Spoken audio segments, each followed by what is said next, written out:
Bienvenue en satsang pour découvrir vraiment qui l'on est. Je vous propose ici une voie directe. Et cette voie, elle est essentiellement négative, comme toutes les voies directes. On ne peut pas dire qui l'on est comme ça en s'appuyant sur la mémoire, sur l'idée qu'on en a. Parce que du coup, on va enfermer ce que l'on est dans une définition, dans de la mémoire. Ce que nous sommes manifestement, c'est en train d'être. Ça ne peut pas être enfermé dans une définition. Et donc l'approche négative consiste à discriminer entre ce que je parais être là-bas, dans le miroir, dans les albums photos, dans ce que les autres nous disent, et ce que je suis ici à 0 cm de moi-même. Donc c'est cet acte de discrimination qui est tellement important. Séparer l'illusoire du réel, séparer le transitoire de ce qui est permanent. L'erreur que nous faisons constamment, c'est d'associer je, ce que je suis réellement, à ce que je ne suis pas, à un ensemble de caractéristiques, de définitions, de croyances, de sensations, de perceptions, d'expériences. Et l'objet du satsang, c'est de vous inviter à discriminer entre toutes ces surimpositions qui ont eu lieu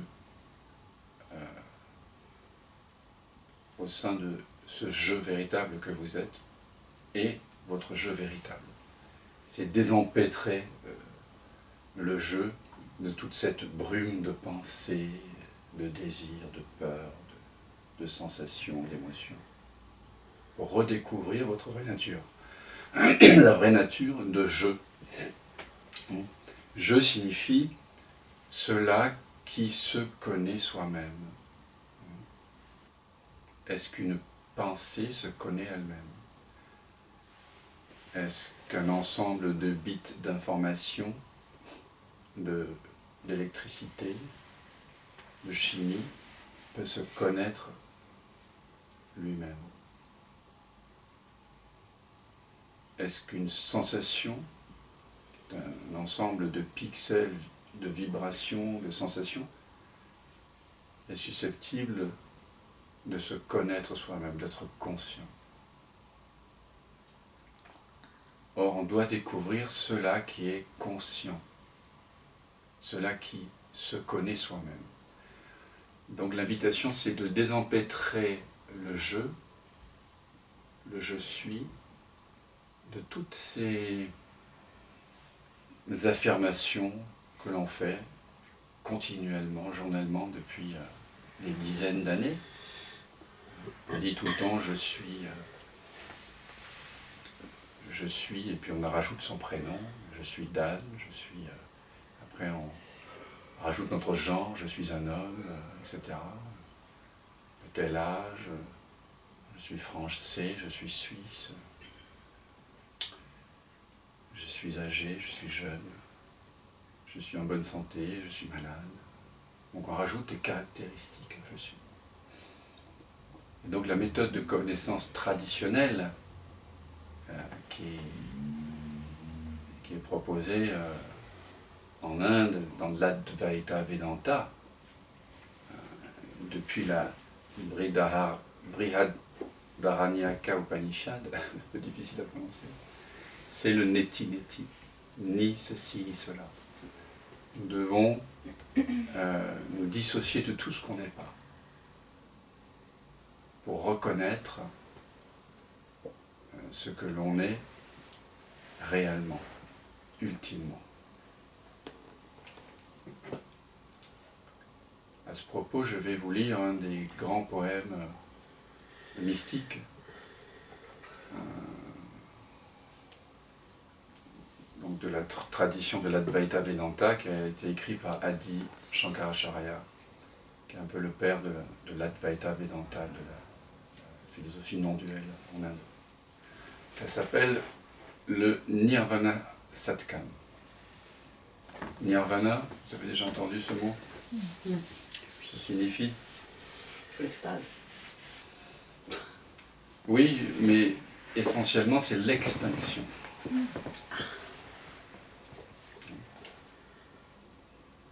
Donc ça parle de l'extinction de l'illusion d'être quelqu'un.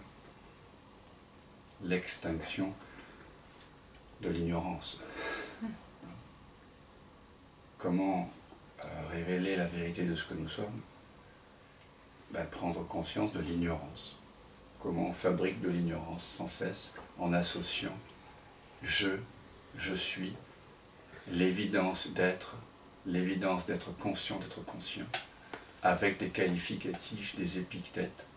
Et puis à un moment donné, c'est la confusion.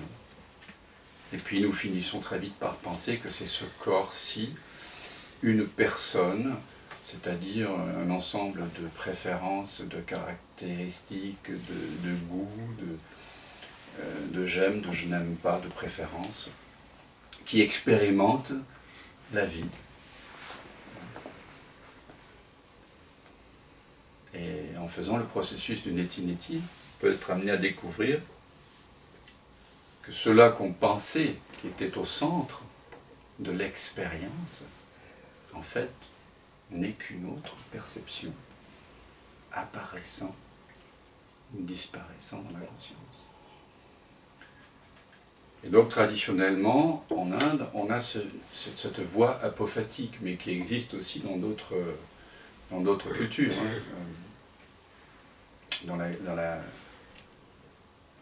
Chez les chrétiens mystiques, Maître Eckhart aussi propose cette voie négative. On trouve ça dans les mystiques de la voie rhénane au Moyen-Âge. Alors, je ne suis ni mental, ni intelligence, ni ego, ni pensée, pas plus qu'ouïe et goût, ni qu'odorat et vue. Pas non plus ciel et terre, ni soleil, ni vent. Sous forme de conscience et de béatitude, je suis Shiva. Je suis Shiva. Shiva ici, il était shivaïste, mais Shiva en fait signifie je suis la temporelle présence ou l'absolu, je suis le soi. Je ne suis pas plus ce que l'on nomme souffle vital, ni certes les 5 souffles, ni les 7 éléments, ni les 5 fourreaux, ni parole, ni main, ni pied, ni anus et partie génitale, sous forme de conscience et de béatitude. Je suis Shiva, je suis Shiva. Je n'ai ni amour, ni haine, ni avidité, ni égarement, ni orgueil, assurément, ni jalousie non plus, ni dharma, ni but, ni désir sensuel, ni libération. Sous forme de conscience et de béatitude, je suis Shiva, je suis Shiva. Ni bien, ni mal, ni félicité, ni souffrance, ni mantra, ni lieu saint, ni science sacrée, ni rite. En vérité, je ne suis pas non plus la nutrition, la nourriture, ni le mangeur. Sous forme de conscience et de béatitude, je suis Shiva, je suis Shiva. Ni peur de la mort, ni distinction de caste, pour moi, avec un grand M. Ni père, ni mère, ni naissance, ni parenté, ni amitié, ni maître, ni disciple.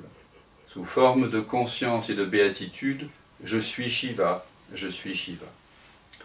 Assurément, je suis, sous forme d'immatérialité, omniprésent dans toutes les facultés des sens, vraiment toujours équanime, ni libération ni entrave, sous forme de conscience et de béatitude, je suis Shiva, je suis Shiva. Donc l'affirmation positive qui arrive à la fin de chaque une des 6 strophes, je crois que Satkam veut dire 6, donc ce sont les 6 strophes pour l'extinction du moi. Nirvana Satkam. Donc à la fin de chacune des 6 strophes, il y a cette affirmation positive, je suis l'absolu. Parce qu'il y a eu le détachement de tout ce que je ne suis pas avant. Vous comprenez ?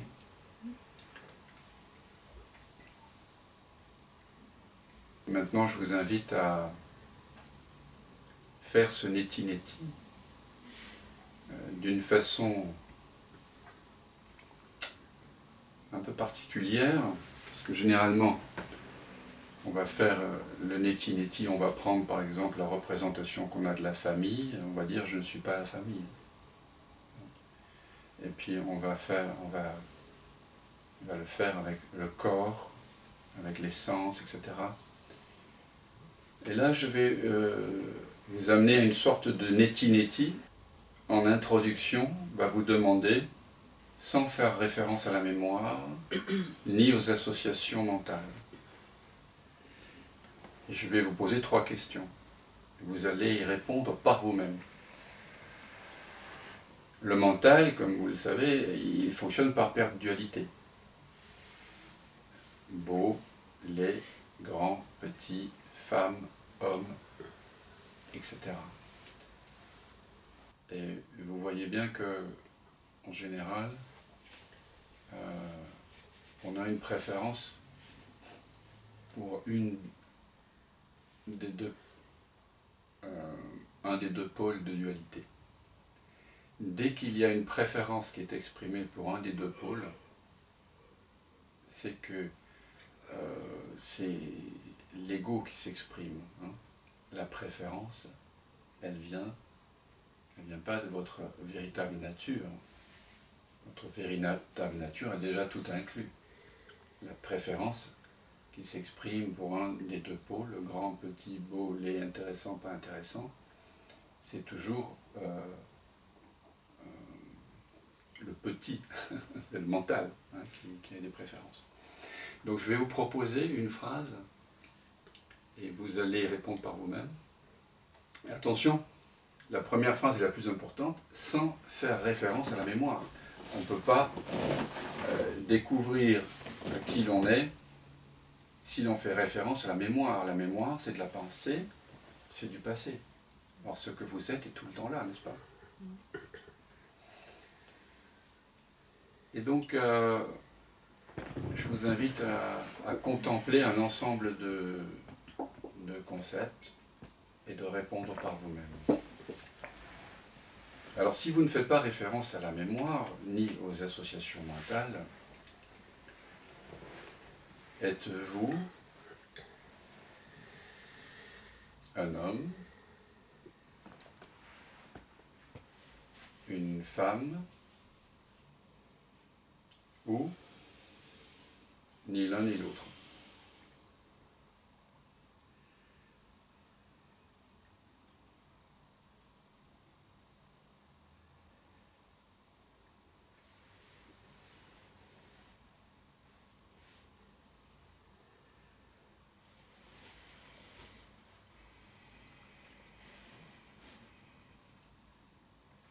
Si vous ne faites pas référence à la mémoire, ni aux associations mentales,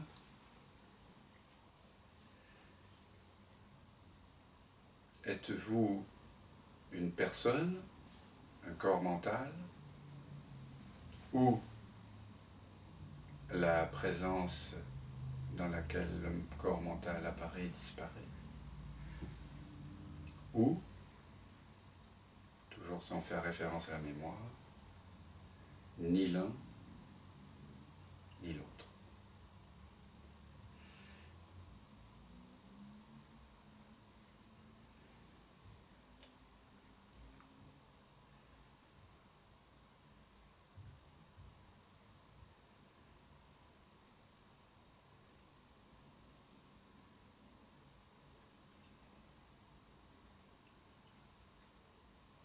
Si vous ne faites pas référence à la mémoire, ni aux associations mentales,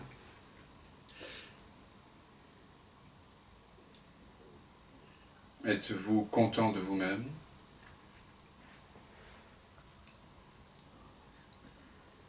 Mécontent de vous-même? Ou ni l'un ni l'autre?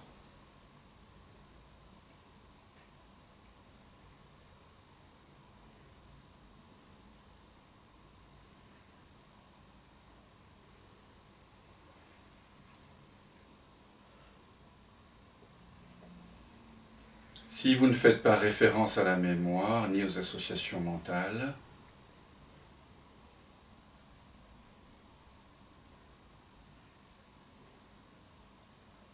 êtes-vous un nom, une forme avec un âge, ou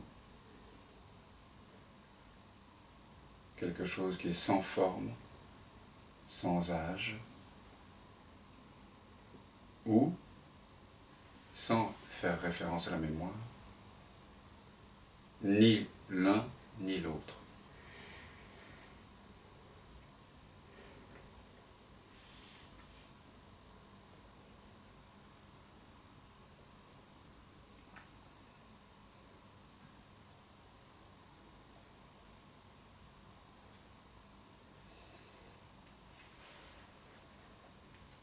Si vous ne faites pas référence à la mémoire, ni aux associations mentales,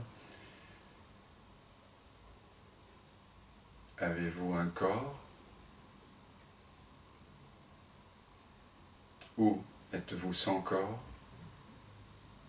Ou ni l'un ni l'autre?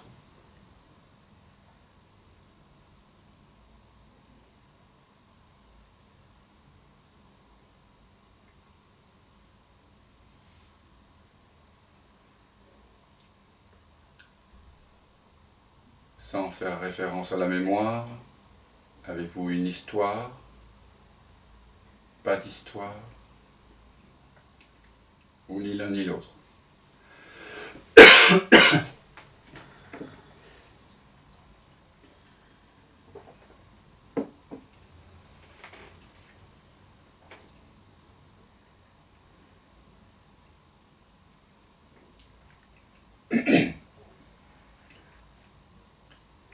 Si vous ne faites pas référence à la mémoire,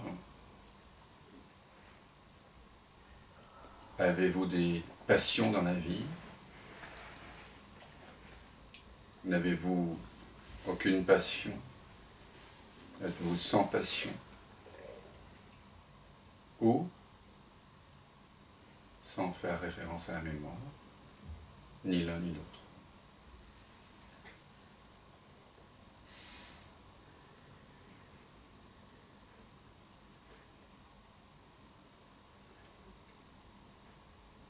Et si vous ne faites pas référence à la mémoire, avez-vous des préférences?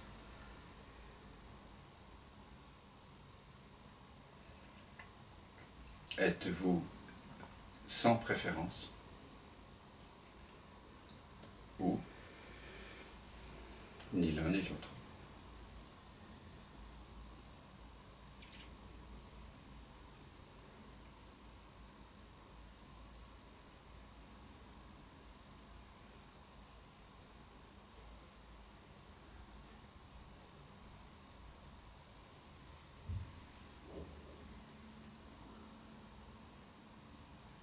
Sans faire référence à la mémoire ni aux associations mentales, avez-vous une famille? Êtes-vous sans famille? Ou ni l'un ni l'autre?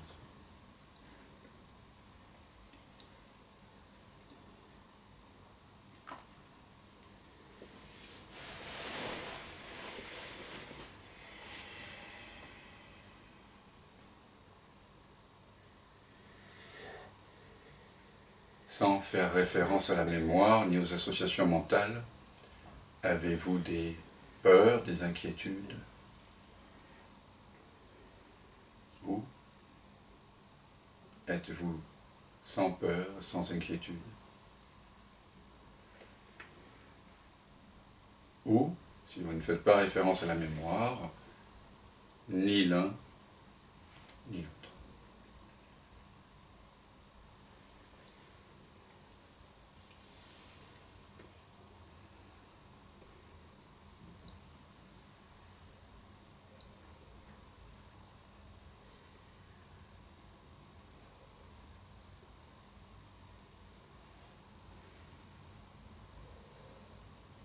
Si vous ne faites pas référence à la mémoire, êtes-vous localisé dans l'espace?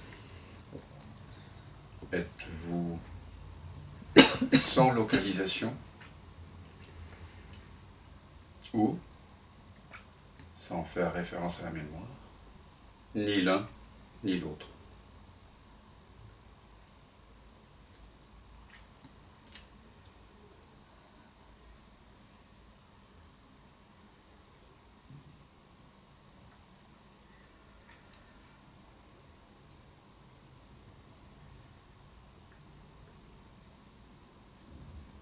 Sans faire référence à la mémoire, avez-vous un âge?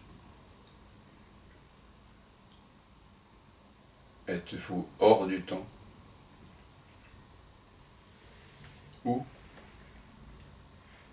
ni l'un ni l'autre?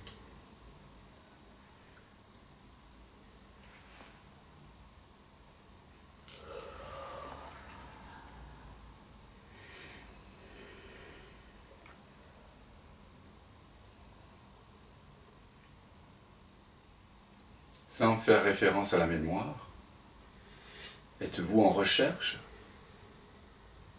de quoi que ce soit? Ou êtes-vous sans recherche?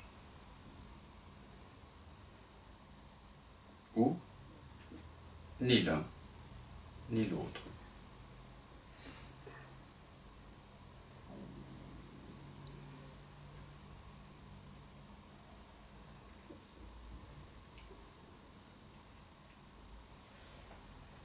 Sans faire référence à la mémoire ni aux associations mentales,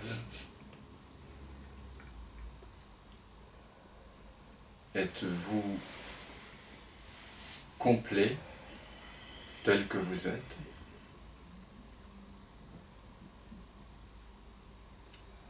Ou êtes-vous incomplet?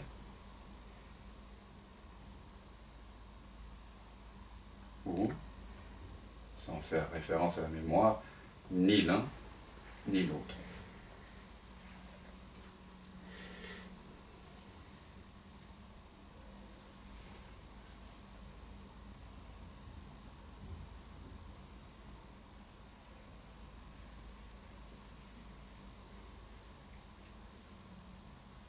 Sans faire référence à la mémoire ni aux associations mentales,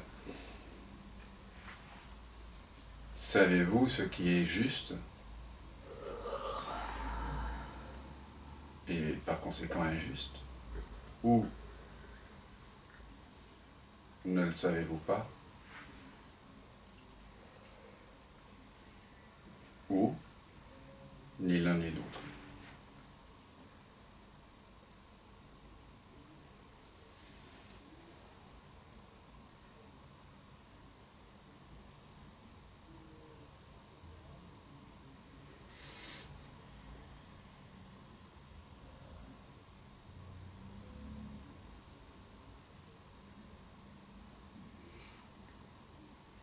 Sans faire référence à la mémoire, savez-vous ce qui est important? Ou ne le savez-vous pas? Ou ni l'un ni l'autre?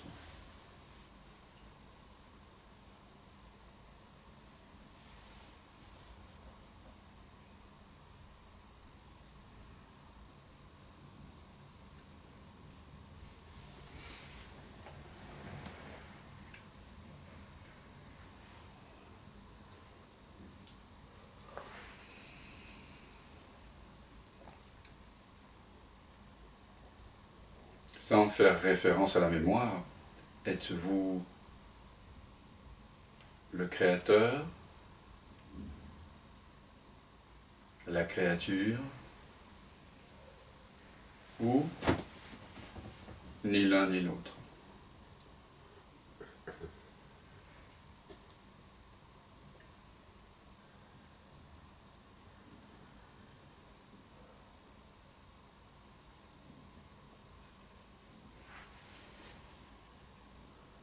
Sans faire référence à la mémoire, êtes-vous ce qui est perçu, une perception, ou ce par quoi tout est perçu, ou, sans faire référence à la mémoire, ni l'un ni l'autre.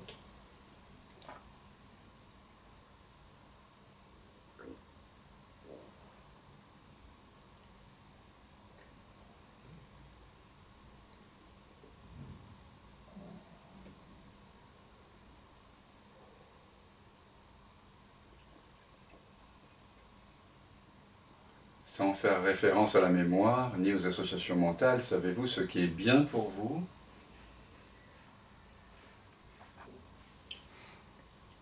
Ou ne le savez-vous pas? Ou ni l'un ni l'autre?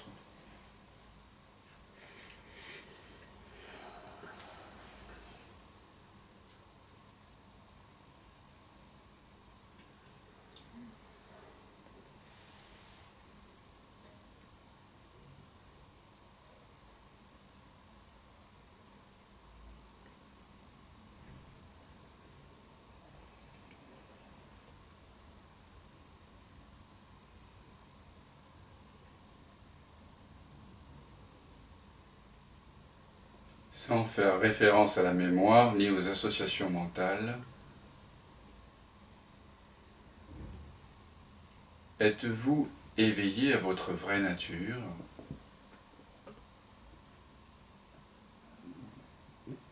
ou êtes-vous ignorant de votre vraie nature, ou, sans faire référence à la mémoire, ni l'un ni l'autre?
Maintenant, je m'adresse à chacun de vous. Qui êtes-vous vraiment? Qui es-tu vraiment? Florence.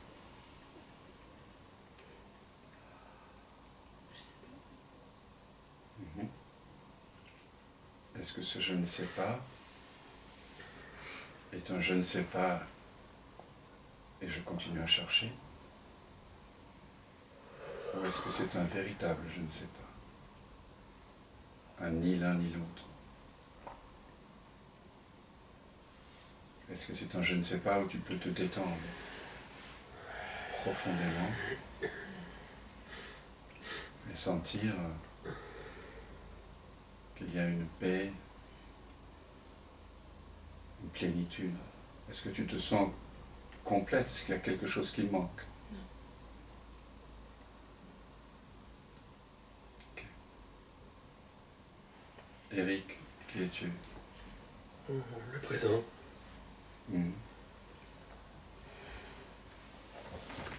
Alors, quand on affirme quelque chose, quoi que ce soit, comme vous l'avez compris dans cette pratique, c'est que c'est encore peut-être du mental, peut-être. Alors, ressentez tous, sans faire référence à la mémoire, suis-je, êtes-vous la présence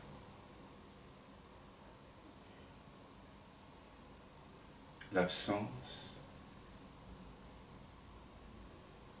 ou, sans faire référence à la mémoire,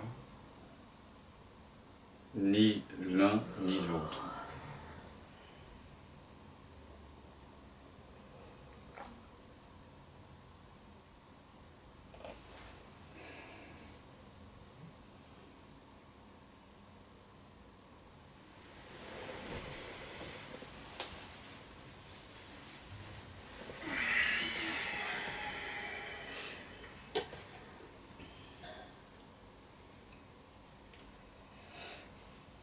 Alors, qui es-tu, Eric? Bravo. Je sais pas. Il n'y a rien. En tout cas, rien de perceptible. Est-ce que ce rien de perceptible est complet? Est-ce qu'il lui manque quelque chose?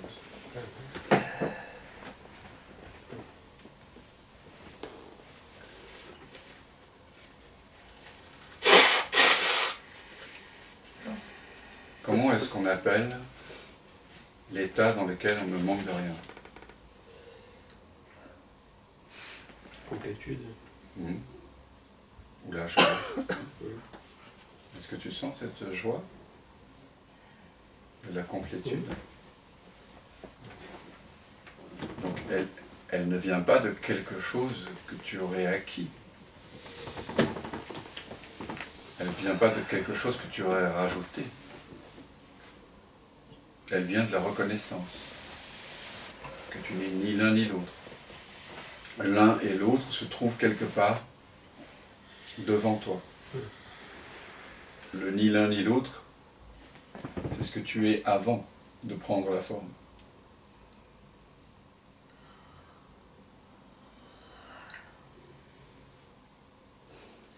Donc, dépose-toi là, dans ce qui est avant la forme, dans l'avant toute chose. Détendez-vous dans ce avant. Soyez dans le même état de volonté que celui dans lequel vous étiez avant de naître.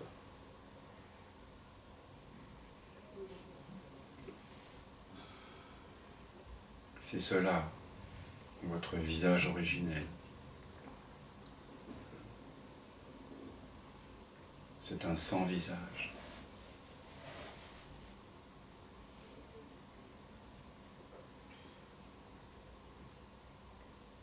Vous voyez qu'il se révèle de lui-même lorsque les dualités s'effondrent.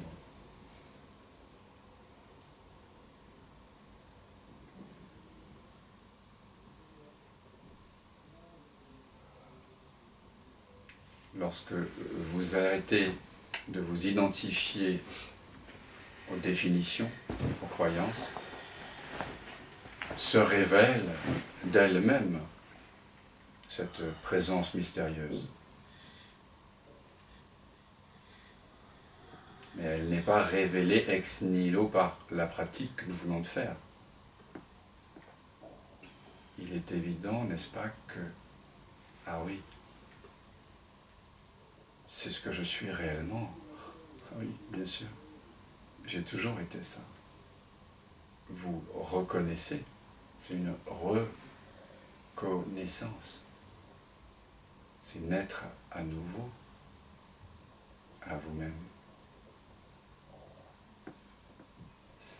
Et Bénédicte, qui es-tu? Vraiment, vraiment. Dans ton expérience directe. Quelque chose de présent. Mhm.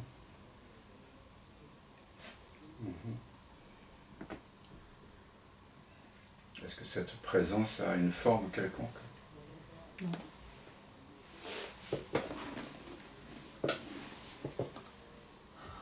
Est-ce que c'est quelque chose qui peut être atteint? Non. Est-ce qu'il manque quelque chose à cette présence que tu es? Non. Est-ce que cette présence a peur de quoi que ce soit? Non. Est-ce que cette présence a des limites? Non. Est-ce que cette présence est localisée dans l'espace? Je sens un léger doute. Alors, sans faire référence à la mémoire, ni aux associations mentales, chacun peut le faire. Es-tu localisé quelque part, sans faire référence à la mémoire, sans faire référence à la pensée? C'est très important cette phrase. Es-tu localisé quelque part plutôt qu'ailleurs, ou es-tu sans localisation, ou ni l'un ni l'autre?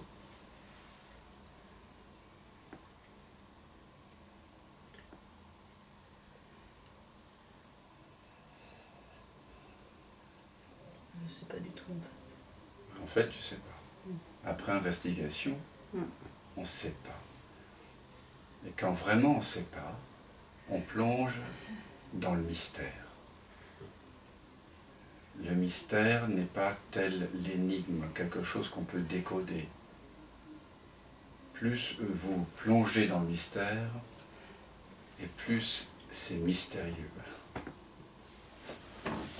Il n'y a rien que vous puissiez attraper dans le mystère. Il n'y a pas de repère. Et il y a ceci d'extraordinaire que quand vous plongez complètement dans le mystère d'être,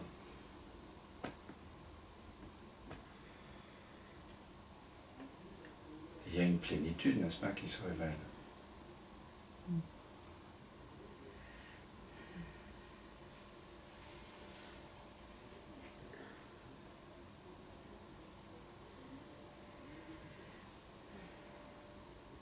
Il y a un profond apaisement, n'est-ce pas, dans le fait de réaliser que, au fond, au très fond, je ne sais rien. Et je n'ai jamais rien su. Et je ne saurai jamais rien d'autre que je suis cela qui ne sait rien. Et par quoi tout est connu.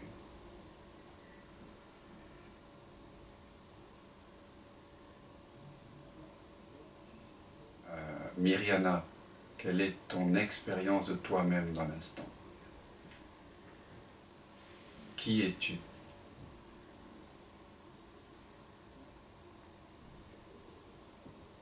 Je ne sais pas. J'ai pas de mots qui...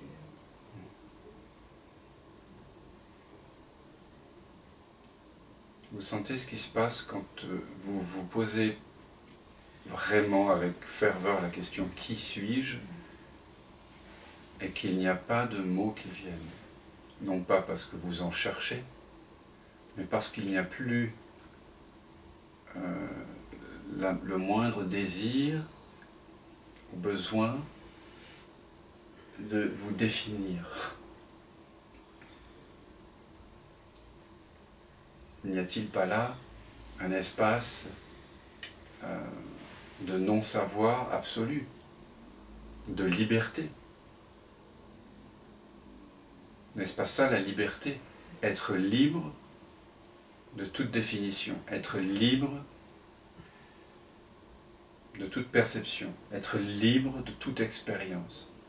Ce que je suis, ce que je hais, n'a rien à voir avec une expérience qui a un début et une fin, n'a rien à voir avec une perception qui apparaît, qui disparaît. Je ne suis rien de perceptible, ni rien de concevable.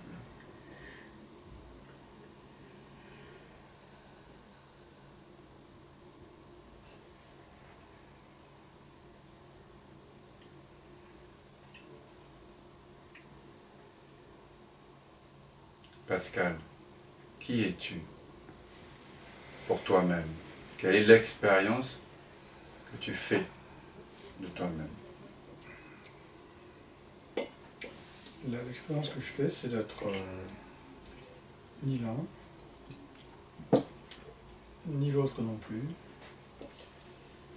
Et en fait, le mariage des deux. Est-ce qu'il y a quelque chose qui manque? Non. Est-ce qu'il y a la paix? Oui. La complétude?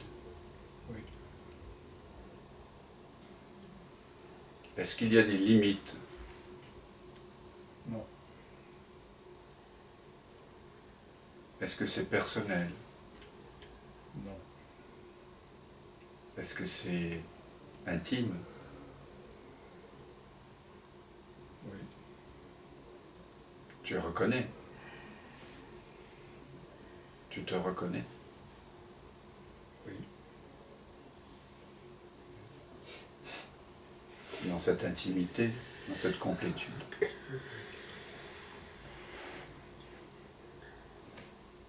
Et qui pourtant n'est ni palpable ni dissible.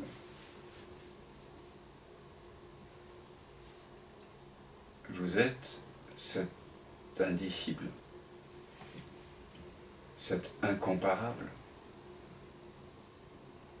ce mystère absolu.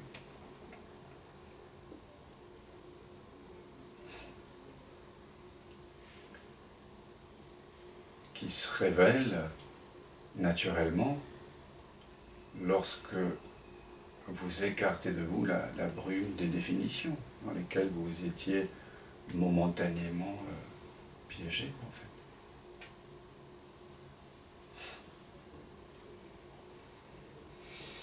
C'est pour ça qu'on appelle ça un état naturel, tout simplement. Toute cette histoire d'éveil peut être vue à partir de cette immensité, cette infinitude du non-savoir, comme une énorme carotte. Une carotte mentale.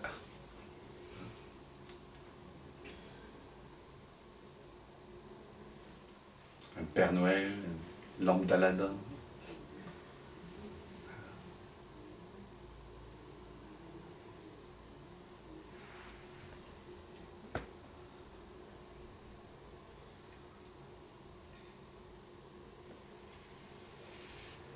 C'est pour ça que l'on dit « Tu es ce que tu cherches ».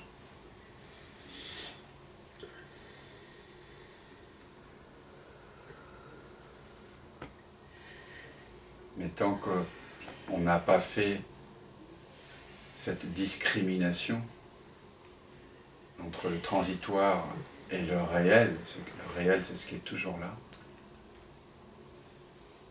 c'est pas évident de le voir.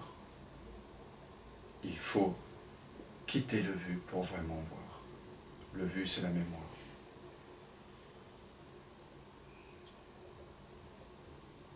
Quelle est ton expérience de toi-même, Paola?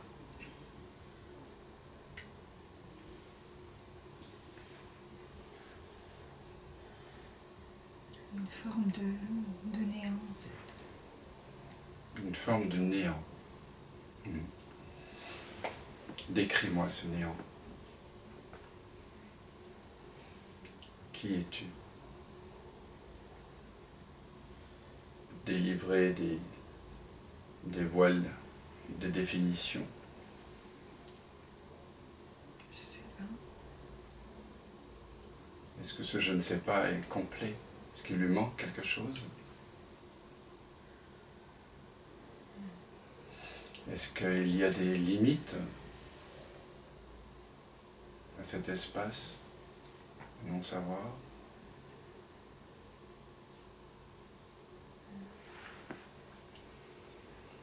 Est-ce qu'il y a quelque chose de plus à acquérir, à atteindre?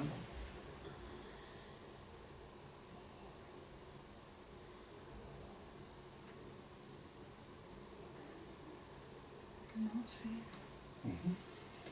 Est-ce qu'il y a la croyance que ceci ne va pas durer, cette reconnaissance? Ah ah. Est-ce que quelqu'un ici a la croyance que ça ne va pas durer?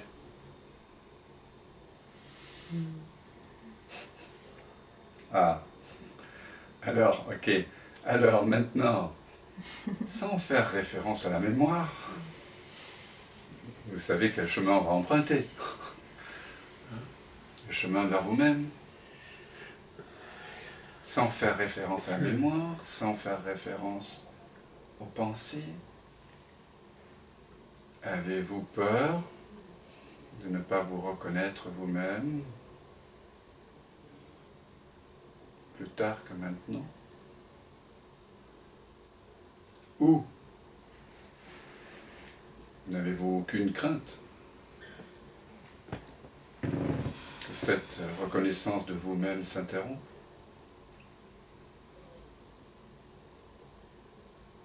Ou, sans faire référence à la mémoire,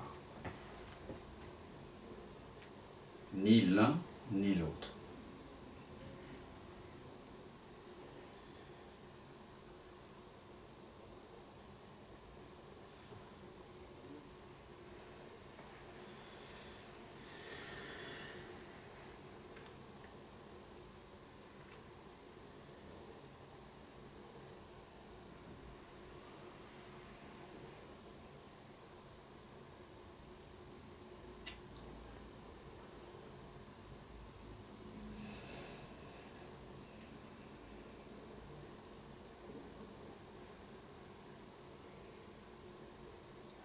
Catherine, qui es-tu?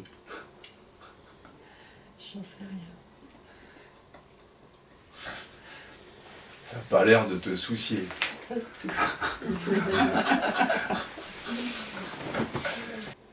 Soit c'est un signe de profonde ignorance,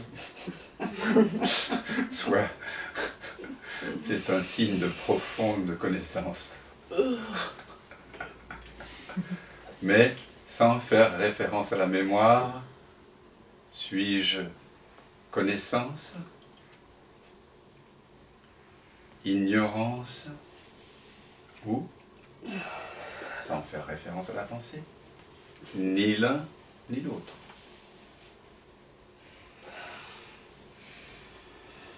Oui, goûtez, goûtez. Hein, ça fait du bien, hein. Ni l'un ni l'autre, en fait. Ouais, en Je m'en fait. fous complètement. Eh ouais.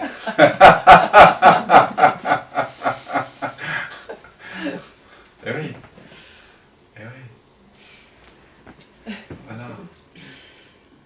Se connaître soi-même, c'est se libérer de tous les savoirs. Les savoirs apparents.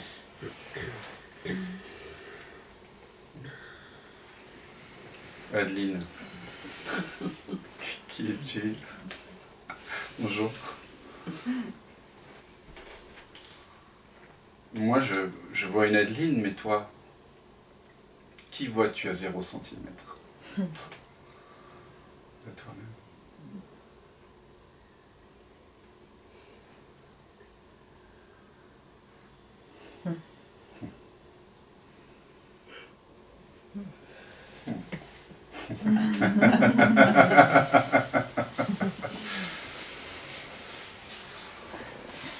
C'est bien à 0 centimètre. Hein.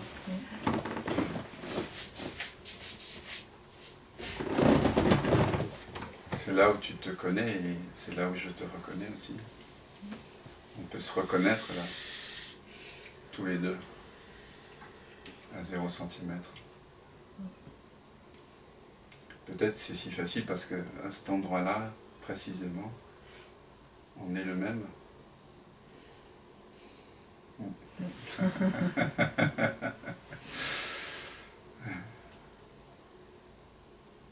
Ce même espace de non-savoir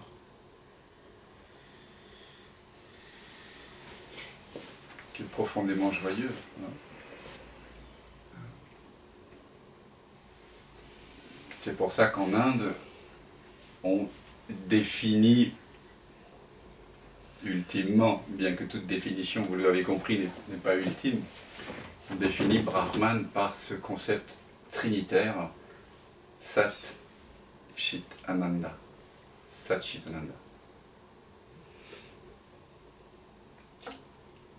Traduction. Être, ou plutôt réalité, vérité ultime, absolue, Sat. Chit, conscience, je suis. Ananda, félicité.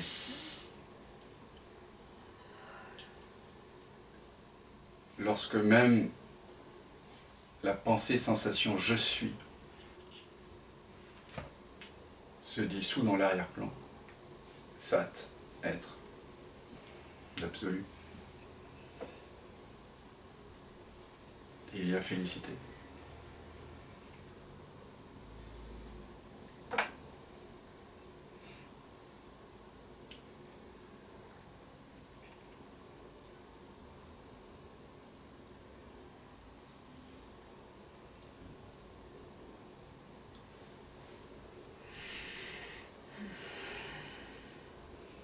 Demeurons simplement, voilà, en Sat Chit Ananda.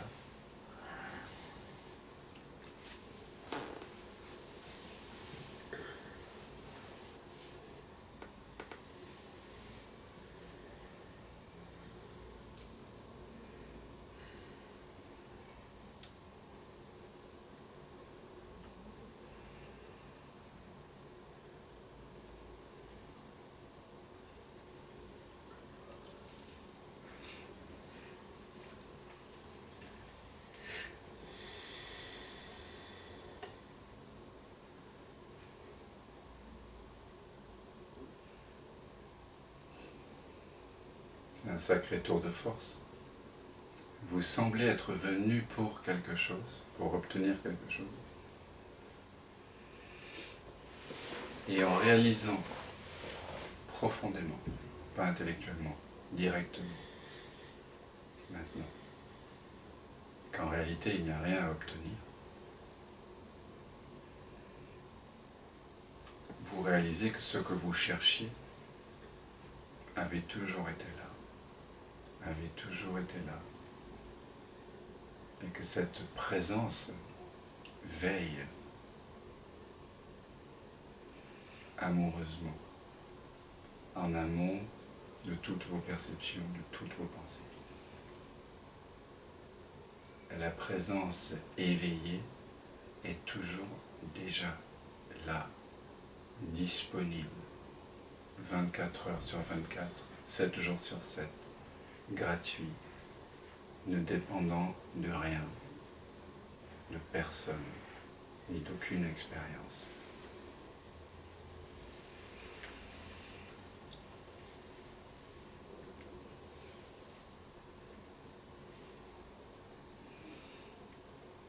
Et vous êtes cela. Tat Tvam assis.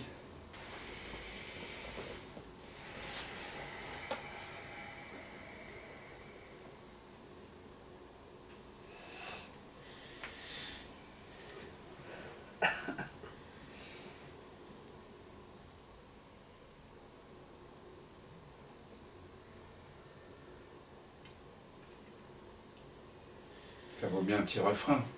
Vous vous souvenez le refrain là? Tattvamasi,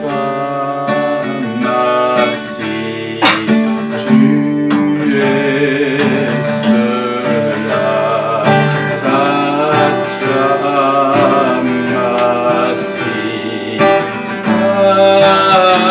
Alléluia. Tattvamasi,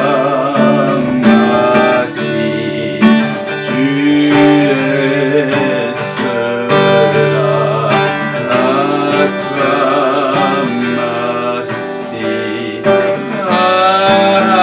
Alléluia.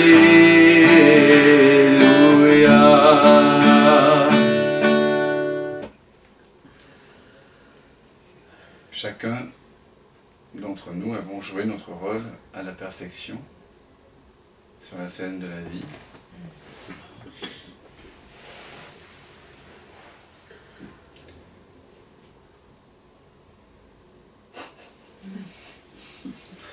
C'est comme un grand rêve fait de brume et tout d'un coup, on souffle dessus. Game over. Non, le game va continuer, le jeu va continuer.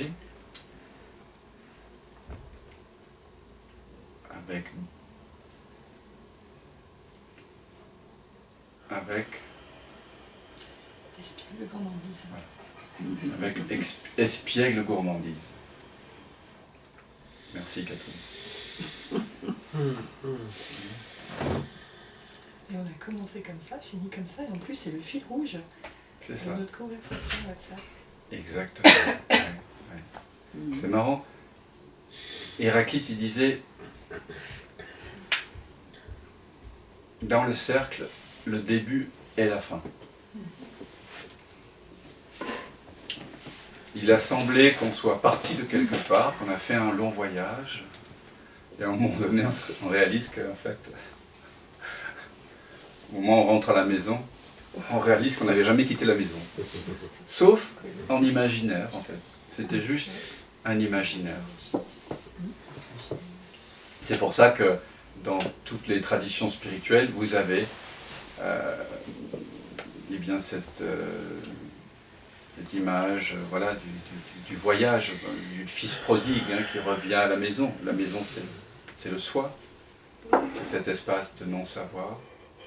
Ulysse, qui revient à Pénélope,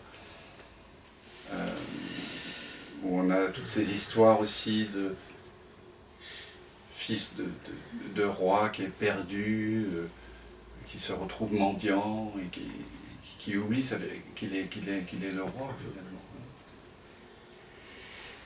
C'est ça votre royauté.